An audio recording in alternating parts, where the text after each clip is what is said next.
شروعات کیسے ہوئی تھی، یعنی قادیانی کو کافر قرار دینے کی شروعات کیسے ہوئی، تو اللہ تعالیٰ کی بڑی مصلحت ہوتی ہے، بڑا کریم ہے وہ، بڑا بڑا ہی غالب قسم کا وہ حکیم ہے۔ تو اللہ تعالیٰ نے اس واقعے کو، اگرچہ افسوسناک واقعہ تھا لیکن اس کو ایک بہت بڑے اچھے کام کی طرف ایک بہت اچھا واقعہ ثابت کر دیا۔ واقعہ کچھ یوں ہے کہ نشتر میڈیکل کالج کے کچھ طلباء وہاں سے گزرے، جناب نگر سے، جس کا بدنام زمانہ نام ہے ربوا۔ تو قادیانیوں نے کچھ غلط لٹریچر تقسیم کرنا چاہا، تو اسٹوڈنٹس نے وہاں نعرہ رسالت بلند کر دیا، اپنے آقا سے محبت کی، پیار کیا اور لٹریچر لینے سے انکار کیا۔ تو جب واپسی پہ وہ آ رہے تھے تو اس وقت قادیانی بہت تیار تھے اور انہوں نے بہت شدید زخمی کر دیا، اسٹوڈنٹس کو مارا اور بہت زیادہ انجرڈ ہوئے وہ۔ تو جب یہ ٹرین جو ہے وہ فیصل آباد پہنچی تو بڑی افسوسناک فضا پیدا ہو گئی، اور سارے اسکول آف تھاٹ جو ہے نا جمع ہو گئے، اور انہوں نے قادیانی کے خلاف ایک بہت بڑا ایکشن لینے کا مطالبہ کیا اور ایک تحریک بن گئی۔ اور اس طرح ماشاء اللہ انہی حالات میں نورانی صاحب رحمۃ اللہ تعالیٰ نے 28 ایم این ایز کی سگنیچر سے ایک پرائیویٹ بل کو انٹروڈیوس کروایا ریزولوشن کی صورت میں، اور اس پہ 28 یعنی ایم این ایز محترم ان کے جو نا وہ سگنیچرز تھے، اور اس طرح ایک سرکاری بل بھی پیش کر دیا گیا جس کو اس وقت کے محترم عزت مآب لا منسٹر عبدالحفیظ پیرزادہ صاحب نے اسمبلی میں پیش کیا۔ تو اس میں جو ہے نا ٹوٹل 11 دن کی کارروائی ہے جو کہ دونوں گروپس کو الوکیٹ کیے گئے، اور 9 دن جو ہے وہ ناصر قادیانی کو دیے گئے، اور اس کے علاوہ جو ہے نا دوسرا گروپ جو تھا جو لاہوری گروپ کہلواتا ہے اس کو 2 دن دیے گئے۔ تو ناصر قادیانی کو خوب موقع ملا، اور اس میں ہم بہت زیادہ سلام پیش کرتے ہیں محترم یحییٰ بختیار صاحب کو کہ انہوں نے کمال طریقے سے جو نا کراس ایگزامن کیا، جو کہ لاء کا ایک بہت بڑا آرٹ ہے کہ کراس ایگزامن کر کے ایویڈنس کو اگلوا لینا، یہ بہت بڑا آرٹ ہوتا ہے ایک اچھے وکیل کا۔ تو اس لیے لائرز کے لیے بھی یہ بڑی یعنی کہ ایک اچھی چیز ہے، اس کو پڑھیں یا اس کارروائی کو پڑھیں یا پھر اس گفتگو کو سنیں، تو آگے آئے گی وہ انشاءاللہ کہ کس طرح انہوں نے سوالات کیے، کیا کیا سوالات کیے۔ تو اس طرح جو ہے نا وہ سوال جو ہے نا جتنے بھی ہیں وہ سارے سامنے آئیں گے، اور یعنی اس طرح دونوں گروپس کو ناصر قادیانی نے اپنے گروپ کو ریپریزنٹ کیا، اور اس کے ریپریزنٹیشن کے لیے جو لاہوری گروپ ہے اس میں ایک صدر الدین صاحب تھے جو اس وقت کے ان کے بڑے تھے، اور اس طرح ایک اور صاحب ہیں جن کا نام ہے عبد المنان عمر، وہ جو نور الدین تھا سب سے پہلا خلیفہ قادیانی قذاب کے مرنے کے بعد، وہ کا بیٹا، اور ایک مسعود بیگ، یہ 3 بندے تھے، ان کو 2 دن ملے، اور قادیانی ناصر کو جو نا وہ 9 دن ملے، تو ٹوٹل 11 دن ان کو ملے۔ تو اس میں قادیانی جو ہیں وہ بری طرح فلاپ ہوئے، اور اب یہ شوشہ چھوڑتے ہیں، کہتے ہیں جی کہ اگر اس کارروائی کو، یعنی کہ بھٹو مرحوم نے اگرچہ وعدہ کیا لیکن کارروائی نہیں چھپ سکی، اور اس کی وجہ یہ تھی کہ لا اینڈ آرڈر کا مسئلہ تھا، اور جس کے لیے محترم فروق علی خان صاحب جو اس وقت کے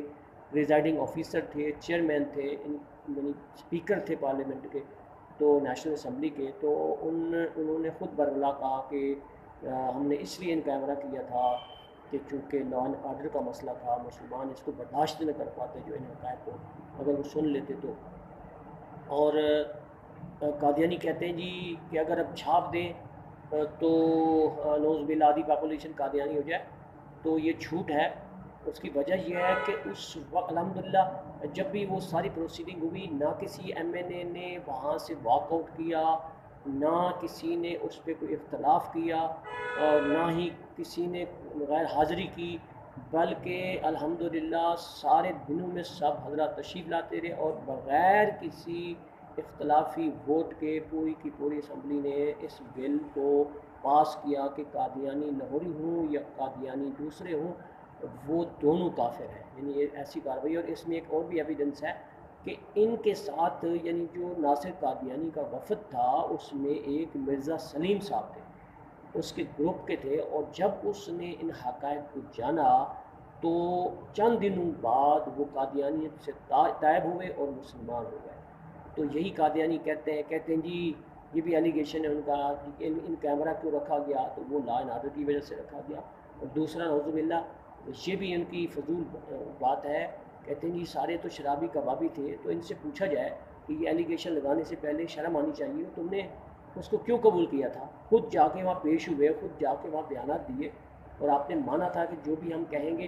ہمیں کہنے دیا جائے، اس کے بعد جو بھی فیصلہ ہوگا ہم مانیں گے. تو پھر آپ کو، اور اس طرح اگر علماء کے بارے میں کہیں تو کہتے ہیں جی وہ تو ایسے ہی کہتے رہتے ہیں، حالانکہ یہ ساری باتیں غلط ہے. ان کو پورا پورا موقع ملا، اور ان کا جو محاذر نامہ تھا دونوں گروپس کا، یعنی اس میں غالباً 180 سوالات تھے، جو 180 سوالات جو ہیں وہ اسمبلی میں بانٹے گئے. یس. اور اس نے نہ صرف یعنی ڈاکومنٹس آپ نے پیش کیے دونوں گروپس نے، بلکہ دونوں گروپس کو اورل بھی کراس ایگزامن کے ذریعے موقع ملا اپنے ایکسپلین کرنے کا، لیکن وہ بری طرح ناکام ہوئے. اور اس طرح الحمدللہ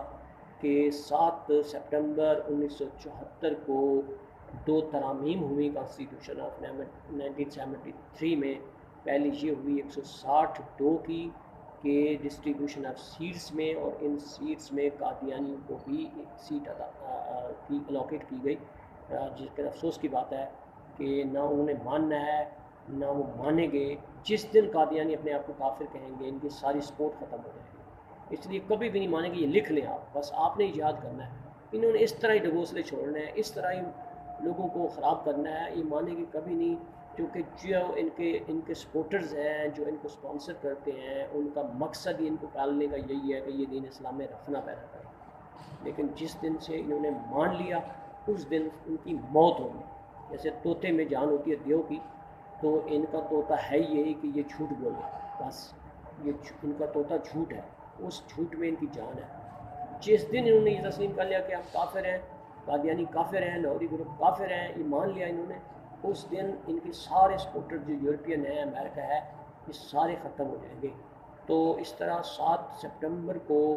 جو ہے نا وہ بل جو ہے نا ماشاء اللہ پوری پرانی مسئلہ، ایک تو 160 یعنی سب آرٹیکل 2 بنایا گیا، اس میں ان کی سیٹیں الوکیٹ ہوئی نان مسلمس کے ساتھ. اور دوسرا 263 اس میں ڈیفینیشن کی گئی کہ مسلمان کون ہوتا ہے، اور اس میں قادیانی لاہوری ہوں یا قادیانی دوسرے ہوں، مین دونوں کو کافر قرار دیا گیا. اور اس کے بعد یہ بھی ہو چکا ہے کہ ساؤتھ افریقہ میں انہوں نے ایک کیس کیا تھا،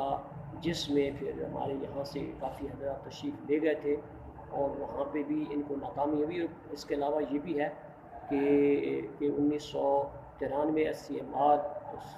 1718 ایک رپورٹڈ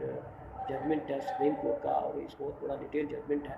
اور اس میں بھی ان کو بہت ناکامی حاصل ہوئی، اور سپریم کورٹ نے یہ ہولڈ کیا. میں اس کو ڈیٹیل سے ڈسکس کروں گا، ایک ویڈیو پہلے بھی بن چکی ہے. سپریم کورٹ نے کہا جو بندہ فراڈیا ہو اس کو کوئی حق حاصل نہیں ہے کہ اس کو کوئی رائٹ ملے. ٹھیک ہے، یہ مبنی ہی فراڈ ہے ان کا، کہ جو بھی بات ہے فراڈ پہ دیتا ہے. اور دوسری بات یہ ہے کہ آخر یہ اتنے ذہین فطین ہونے کے دعوے دار ہیں، کہتے ہیں we are very highly qualified, highly appreciated people ہیں، تو پھر اپنی یہ نئی ٹرمینالوجی ڈیوائز کیوں نہیں کرتے؟ یہ بہت بڑا کوشچن مارک ہے سپریم کورٹ کا. اس کی وجہ میں نے پہلے بیان کر دی کہ ان کا تو مقصد ہی دین اسلام میں رکھنا پیدا کرنا ہے، دوسروں کو ڈائیورٹ کرنا ہے، دین اسلام کو کمزور کرنا ہے. اگر یہ آج اپنے آپ کو مان لیں کہ قادیانی کافر ہیں، جو کہ ہیں، تو ان کی سارے سپورٹرز جو ہیں ان سے ہاتھ کھینچ لیں گے، کیونکہ ان سپورٹرز کی سپانسرشپ کا مقصد ہی صرف یہ ہے کہ دین اسلام کو نقصان پہنچانا، آقا علیہ الصلوۃ والسلام سے دور کرنا. سوچنے کی بات ہے، اگر آپ آج کو موقع ملے، فرض کرتے ہیں کہ موسیٰ علیہ الصلوۃ والسلام آ جائیں، سیدنا عیسیٰ علیہ الصلوۃ والسلام آ جائیں، سیدنا ابراہیم علیہ الصلوۃ والسلام جو کہ اللہ کے سچے نبی ہیں، تو کیا کسی بندے کو اتنا عقل آئے گی اتنا بے وقوفی کرے کہ وہ ہمارے آقا کو چھوڑ کے اس امت میں شامل ہو جائے؟ یعنی فرض کر لیتے ہیں کہ وہ امتی ساری امتیں اکٹھی ہو جائیں، اور آج ہمیں چوائس ملے کہ جی اگر نعوذ باللہ محمد رسول اللہ صلی اللہ علیہ وسلم کی امت کو چھوڑ کے آپ چلیں، چاہیں تو یہ موسیٰ علیہ السلام کے پاس چلے جائیں، اس امت میں شامل ہو جائیں، as a Muslim no problem, مسلمان بھی رہیں. عیسیٰ علیہ السلام، حضرت نوح علیہ السلام، سیدنا حضرت ابراہیم علیہ الصلوۃ والسلام جو کہ خلیل اللہ ہیں، تو یقین کریں کون جائے گا؟ کیا ضرورت ہے؟ خدا قسم ہمارے آقا تو سارے انبیاء کے بھی آقا ہیں. تو سوچنے کی بات ہے کہ اگر سچے نبی بھی آ جائے تو ہم ادھر نہیں جانے کو تیار. تو ایک چھوٹا بندہ، چھوٹا انسان ٹھیک ہے، جس کی بنیادی جھوٹ پہ ہے، اس کے ساتھ ہمیں جا کر اور اپنے آقا کو چھوڑ دیں گے، کون سی عقل مندی کی بات ہے؟ لہٰذا جاگتے رہے. دین اسلام کو پانے اور ایمان بچانے کے بھی کچھ لوازمات ہیں، کچھ قربانیاں ہیں. تو آپ میں سے ہر بندے کو ہمارے آقا علیہ الصلوۃ والسلام کا مجاہد ہونا چاہیے. آپ کو آقا کے ایک ایجنٹ بن جائیں، سرکار علیہ الصلوۃ والسلام کے غلام بن جائیں. آقا علیہ السلام کی ناموز کی حفاظت کرنی ہے ہم نے، اور اس کا یہ بھی طریقہ ہے کہ نالج گین کریں. اور یہ جو باتیں کی ہیں ان سب کو یاد رکھیں آپ.